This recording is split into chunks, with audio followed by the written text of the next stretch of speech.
Is free speech under threat? Is the First Amendment under threat? Absolutely. I think since the beginning of this second Trump administration, the president and his advisors have taken a number of steps to use sort of every lever of power at their disposal to control the speech of private individuals, private companies, and private institutions. And I think the Brendan Carr's statements on Wednesday is just the latest example of this administration using threats of regulatory oversight, denial of mergers, and things like that to essentially coerce private companies into censoring speech that the administration doesn't like. So what is the recourse here? You have a long history of working in this field. You were one of the litigators, the lead litigator on that landmark case back in the first Trump administration where the president blocked people on his social media account, the real Donald Trump Twitter account. So you have a lot of experience with this. What is the recourse here? Well, the recourse typically, and certainly over many decades of our history, is to sue in the courts under the First Amendment and to challenge government action that violates the First Amendment. And that is important both for the speakers that are affected by government censorship, but also important for everybody else to, for the courts to confirm that the First Amendment protects all kinds of speech, including speech that many people, or even most people, find very offensive. And it also protects speech on broadcast stations, on cable news, on social media, etc. And so what the main step to get relief here, other than public opinion and political change, obviously, is to get courts to rule that this is unconstitutional, and it plainly is. The problem Huh. is that at least we've seen in the Trump administration, a number of private institutions and companies, even if they have a very strong First Amendment claim, essentially folding and caving before actually litigating or vindicating their rights. So wait, so then when you look at this, and let's roll on top of this. I mean, Walt Disney taking Jimmy Kimmel live off the air indefinitely. It was said amid a backlash to remarks that he made about the killing of Republican activist Charlie Kirk. So amid a backlash. And then the move was really brought about by Nexstar Media Group, which owns dozens of ABC TV affiliates, saying it would pull the show from its stations over remarks that were, quote, offensive and insensitive. So when we think about free speech, does Jimmy Kimmel have the right to say what he was doing, that it was within the parameters of what free speech is? Does Nexstar Media, if there's a backlash of people who also have free speech right to say, we didn't like this, have the ability to say that? Does Nexstar Media have the right to say, we run a business and we want to change what we carry, or maybe not? Like, help me understand free speech in all its, wonderment, if you will, but in also maybe how it's a little tough to kind of figure out what it exactly is.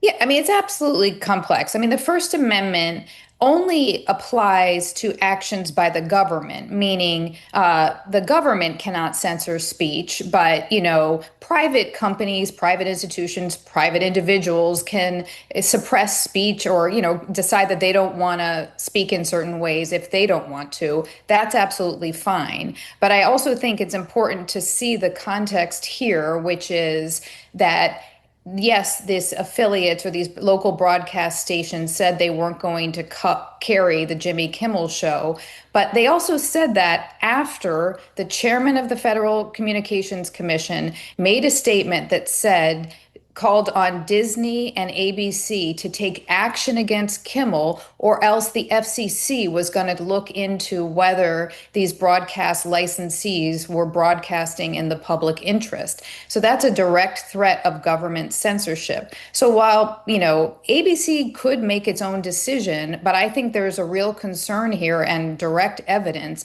that the government is using the threat of regulatory investigations and possibly, by the way, these local broadcasters are seeking approval by the FCC of a potential merger. And so, I think you can connect the dots and see that the FCC chairman's statements played a significant role here. Even if we don't know for sure, it certainly raises the troubling specter that the government is using threats to coerce private speech, and that is unconstitutional.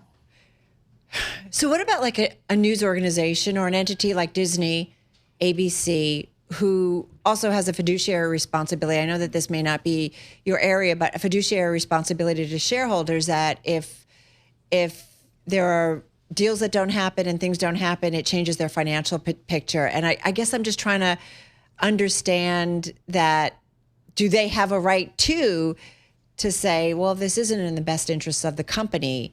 And so even if it's kind of, dampens somebody's free speech or removes it, do they have a right?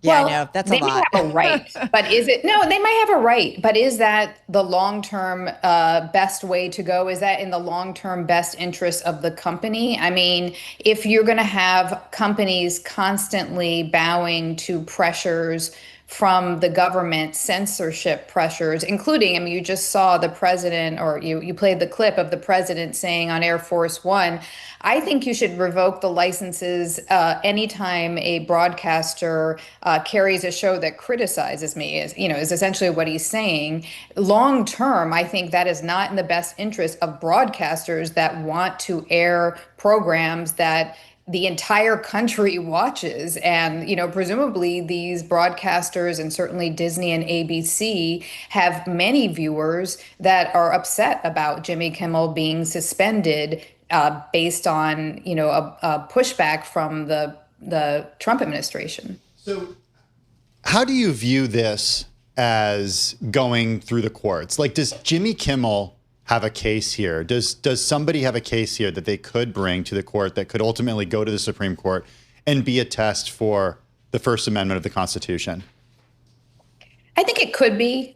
Just last year, in a case involving the National Rifle Association, so certainly not an entity on the left, brought a lawsuit against a New York regulator saying that the regulator had brought pressure onto insurance companies not to cover the NRA. And the NRA brought a lawsuit, and the Supreme Court said, if that regulator uses its authority to pressure other, banks or insurers not to do business with the NRA, that violates the first, based on viewpoint, that violates the First Amendment. So under that case, I think Jimmy Kimmel could bring a lawsuit against the government saying Brendan Carr and the Trump administration sought to exert pressure and through threats of coercion. And then the result was that ABC canceled or suspended the show.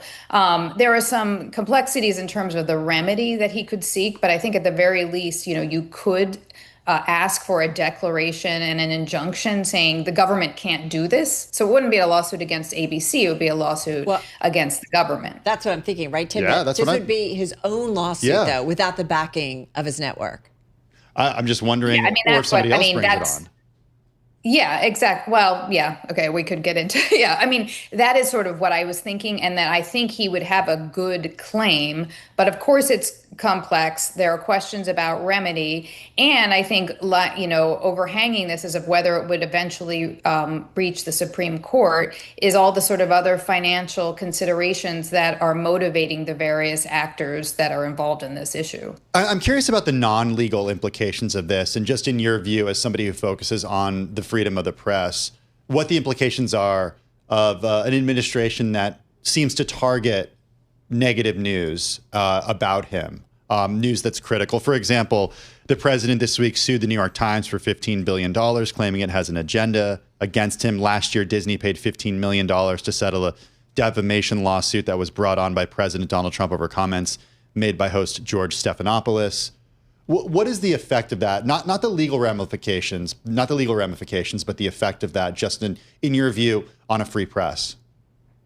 I think it's deeply scary. And adding to the examples you gave, also the FCC's actions against CBS and the ultimate settlement over 60 Minutes airing, a particular edited version of its interview with Kamala Harris. So I think the message that it sends to journalists and to media companies is if you criticize the president or his administration, you do so at great risk. And that should be frightening to all of us, and including should be frightening to people on the left, because if we accept that that's how these things should proceed, then if there's a Democratic president in power, that person could use, the same kind of threats and coercion against Fox News or right-wing media entities. And we would all be the poorer for it, and from a free speech perspective.